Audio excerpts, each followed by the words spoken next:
Alright everybody, welcome back. We are here at the Project Poo Box again, and we got a new traction bar in. As you can see, we got these fairly large headers here from 1320. Kind of want to go with the old nostalgia on here, might supercharge this thing, but we do have some clearance issues here with the traction bar. If you see there, we had to cut the old one. Just the lip, it wasn't really a big deal, but we want to get rid of this thing now and put the maXpeedingRODS one in there. This thing was a whopping $89 off of Amazon. Link in the description. From everything I can tell, this thing looks like an innovative bar. We're going to go out and check out the innovative bar and see what it looks like. Alright, here's the maXpeedingROD, or speeding rod, whatever you want to call it. Traction bar, as you can see, it's got little keyways cut in there. We're not welded on both sides here, but that's okay, because if you look down at the innovative bar, it is not welded there either. Innovative also has the little keyways there, as you can see, and it is the same exact on the maXpeedingRODS.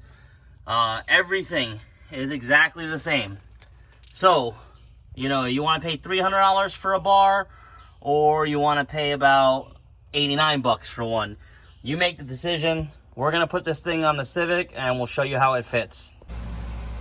Alright, we are down here and we got everything bolted up. You got to take off the stock tow hooks. They will interfere with the bar, and that's the same thing with the innovative bar. They will definitely interfere, but everything lines up and locks in. Looks good. The good thing about this is your suspension doesn't move too much back and forth, like forward and back like this.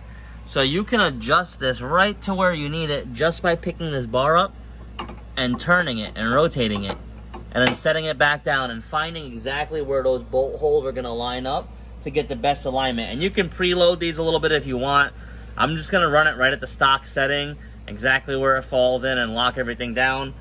Make sure you use some blue Loctite on everything. These bolts here, we did to about 35 pounds with blue Loctite. We'll do probably about the same for these spherical bolts here. And then we'll look up the specs on these. And once we tighten them down, we'll tell you how much they're tightened to. Alright, we got this maXpeedingROD cross-member traction bar in there. Those bolts are a beast. They got to be at 80 foot-pounds. We got everything lined up pretty good in here. Everything fit nice. It clears. The headers way better than the stock cross member.